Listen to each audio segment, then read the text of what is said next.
Mike O'Neill, remote working pioneer here, helping you with vehicles and transportation here regarding Costa Rica. Renting a car is a really big deal. I'd mentioned that in some earlier videos. If you can avoid renting a car, try to. Okay, it is kind of nice having one to shuttle around and all. If you're just going to do it to shuttle around, but getting from place to place there is really kind of hair pulling and stuff with a car. But cars aside, okay, you're going to be taking cabs. You know, you might be drinking quite a bit there at night, watching the sunset, having beers. No reason not to. And you hop in a cab and they'll take them home. Okay, you're going to pay like 1,000 or 2,000 or 3,000 colones. You're going to pay roughly $5 to get to where you want to go in a cab. Doesn't matter how many people. Okay, now there's a version of a cab there called a Tut Tut. A Tut Tut. They have them in China and Vietnam and stuff. You'll be riding into Tut Tut sometime. It's really fun. If they're red, it's even more cool. I found a Tut Tut where you're in the back of it and the guy's in front. It's a 3-wheel device.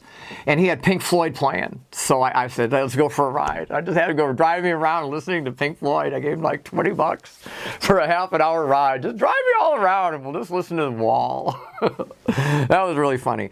So you might rent like a scooter though, or you might rent a bike. Okay, if you rent a scooter, the scooters, like the Vespa kind of scooters out there, I'll warn you, if you're not familiar riding them, they're kind of tough. I laid one down.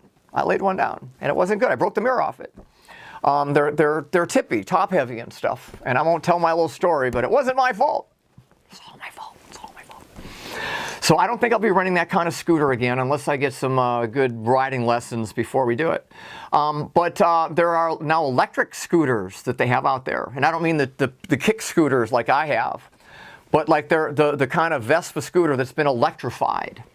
And it's not top heavy. It even sits as a low rider. I got to sit in one in Puerto Viejo, sitting down low like that in it, like a chopper. And it was really cool. It had wide tires, like this wide on the front and the back. So it's really easy, you know. It almost stands up all on its own. In fact, it probably does. So, and that's coming. That's sweeping through Costa Rica. So if I see those anywhere, they were already rented out everywhere. So you could rent a horse, okay? And you can rent a horse and go up and down the deal. I'm going to do that. I'm not a horse guy at all, but I want to do it. It's cheap. It's cheap. It's less than $10. You go for a horse ride right at sunset. Kind of neat there. Uber is around. Uber is around there in some of the cities, but not in the resorty towns. Okay, like you can use Uber in San Jose. That might be about it. Okay, so but there are other apps and local apps and stuff. You're going to need WhatsApp. So if you find a cabbie or something, a cabbie you like,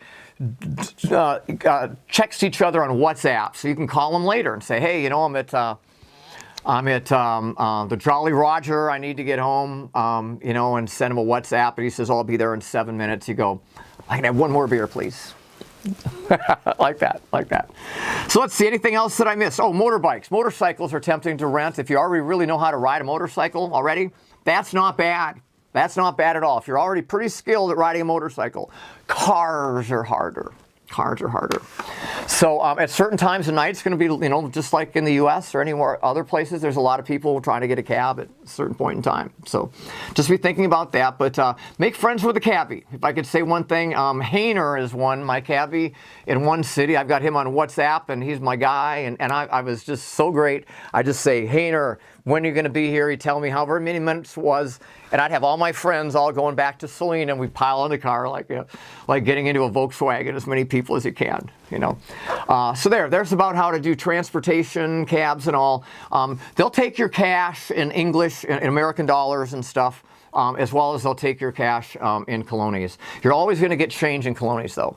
There's transportation. I'm Mike O'Neill, remote working pioneer, talking about Costa Rica.